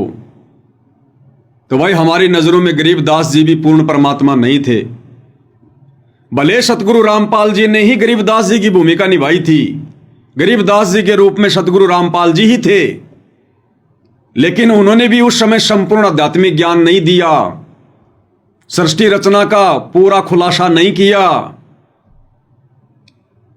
और अपने एक भी शिष्य को वो सतलोक नहीं ले जा पाए। एक भी शिष्य का उन्होंने उद्धार नहीं किया, एक का भी। उन्होंने हजारों की संख्या में शिष्य बनाए, और उनके 2 परम भगत थे, संतोष दास और बनखंडी दास। उन दोनों का भी उन्होंने उद्धार नहीं किया, उनका मोक्ष नहीं हुआ। तो हमारी नजरों में गरीबदास जी भी रिजेक्टेड। हमारी नजरों में गरीबदास जी भगवान नहीं है। भले वो भूमिका सतगुरु रामपाल जी ने की, कबीर भगवान ने की, लेकिन हमारी नजरों में वो भगवान नहीं। अरे जब हमारे गुरुदेव भगवान, हमें पता चला गया कि स्वयं परमात्मा है, परमेश्वर है, जगत गुरु है, इनसे बढ़कर कोई ज्ञानी नहीं, कोई ध्यानी नहीं, और उसके बावजूद भी ये झूठी महिमा दे रहे हैं, अपने मुंह बोले गुरु को कि वो भगवान है। तो आप और हमें भला क्या शर्म, क्या संशय। आज से पहले कबीर जी ने भिन्न भिन्न रूप बनाकर लीलाएं की और संपूर्ण ज्ञान नहीं दिया, तो हमारी नजरों में वो कहां से भगवान। भगवान तो वो होता है जो संपूर्ण ज्ञान दे, सारा समाधान करे, आत्माओं को सतलोक पहुंचा दे। तो बताओ, कबीर जी ने 64 लाख में से एक को भी सतलोक भेजा क्या? गरीबदास जी ने हजारों में से एक को भी सतलोक भेजा क्या? आदरणीय राम देवानंद जी के 9 लाख शिष्य थे पंजाब में, क्या एक को भी सतलोक भेजा क्या? उन्होंने तो आगे चलकर यह क्लियर कर दिया कि भाई आज के बाद संत रामपाल जी तुम सबका गुरु, मैं किसी का गुरु नहीं, जिसको मोक्ष चाहिए दोबारा से संत रामपाल जी से दीक्षा ले लो। तो काहे के भगवान, भगवान होते तो खुद ना पार कर देते। अब आकर सतगुरु रामपाल जी ने बैन लगा दिया और कह दिया कि मेरे बाद में कोई गुरु नहीं, अब मेरे बाद में कोई शरीर रूप में गुरु नहीं होगा, ये गद्दी परंपरा नहीं चलेगी, केवल डीवीडी से नाम दिया जाएगा, कंप्यूटर से नाम दिया जाएगा, नूरी शरीर से नाम दिया जाएगा। अब परमात्मा ने बिल्कुल स्टॉप लगा दिया कि भैया ये तुम्हारा गुरु सतगुरु रामपाल ये लास्ट गुरु है, लास्ट भगवान है, इस कलयुग में लास्ट पैगंबर है, ये जो भी है, तुम जो भी इसको समझ सकते हो। अब क्लियर कर दिया और अब उन्होंने आकर सारा भेद खोल दिया। साहिब ने भेद दिया सब खोल, अपनी शतलोक राजधानी का। और वो नौमन सूत अध्यात्म वाला जो उलझा हुआ था, जिसके विषय में 650 साल पहले कबीर जी ने कहा था कि सतगुरु ऐसा सुलझा देगा उलझे ने दूजी बार। तो आज वो सतगुरु रामपाल जी हैं, जिन्होंने सन 1994 से यह अध्यात्म ज्ञान दे देकर सारे वेदों का खुलासा कर दिया, गीता जी का खुलासा कर दिया। ये सदग्रंथ हमारे लिए पहली बनी हुई थी, पहली कक्षा की पुस्तक बना के छोड़ दी, उंगलियों पर हमारे को ज्ञान रटवा दिया, श्लोक रटवा दिए। आज ब्रह्मा विष्णु महेश भी ज्ञान चर्चा करने आए तो उनको भी मुंह की खा के जानी पड़ेगी। तो ये है वो असली भगवान, ये है असली कबीर। और भैया कबीर जी अगर पूरे गुरु होते, पूरे भगवान होते, तो 650 साल पहले अपने एक शब्द में फिर उन्होंने सतगुरु रामपाल जी के लिए क्यों कहा कि भैया मैं तो सतगुरु रामपाल जी के रूप में आकर तुम सबका उद्धार करूंगा। क्या कहा परमात्मा ने उस शब्द में, ध्यान से सुनिएगा। मन मान जा बुढ़ापा आवेगा, मन मान जा बुढ़ापा, मन मान जा बुढ़ापा आवेगा, मन मान जा बुढ़ापा, बिना भजन तेरी होवे दुर्गति, तू बड़ा बड़ा पछतावेगा, मन मान जा बुढ़ापा आवेगा, मन मान जा बिना भजन बड़ा बड़ा पछतावेगा, मन मान जा बुढ़ापा आवेगा, मन मान जा बुढ़ापा। ये कबीर जी का शब्द है, 650 साल पहले कबीर जी ने यह शब्द गाया था। और इसके लास्ट के चौपाई में कबीर जी ने क्या कहा? कबीर जी ने क्लियर कर दिया कि भैया ये संपूर्ण ज्ञान, संपूर्ण आध्यात्मिक ज्ञान, ये नौमन सूत आध्यात्मिक ज्ञान जो इन नकली धर्म गुरुओं ने काल प्रेरणा से उलझा रखा है, यानी भक्ति मार्ग से सबको भ्रमित कर रखा है, क्लियर कर दिया अगली चौपाई में कि वो कौन सुलझाएगा, कब सुलझाएगा, और मैं कबीर कब आऊंगा दोबारा से, और किस नाम से आऊंगा? संत रामपाल जी के नाम से आऊंगा। 650 साल पहले क्लियर, लास्ट की चौपाई में। अब आप सुनिएगा क्या कह रहे हैं कबीर जी 650 साल पहले। भाई जल्दी ले ले नाम गुरु का, तुझे मनुष्य जन्म मिल जाएगा। कि नादानो, तुम फटाफट जो गुरु रूप में मैं आया हुआ हूं, जल्दी ले ले नाम गुरु का, मेरे से जल्दी जल्दी नाम ले लो, तुम्हें मनुष्य जन्म मिल जाएगा। उस कलयुग की पिछली पीढ़ी तक मैं तुम्हारी बैटरी चार्ज कर दूंगा और तुम्हें बार बार मनुष्य जन्म मिलते रहेंगे। भाई जल्दी ले ले नाम गुरु का, तुझे मनुष्य जन्म मिल जाएगा। और फिर क्या होगा? संत राम पाल तेरा सतगुरु आके तन फिर भक्ति दरड़ावेगा। राम पाल तेरा गुरु आके तन फिर भक्ति दरड़ावेगा। 650 साल पहले कहा था कबीर जी ने। लोग कहते हैं कि रामपाल जी का कहां प्रमाण है, कहां प्रमाण है? सुनिएगा। दी ले लेना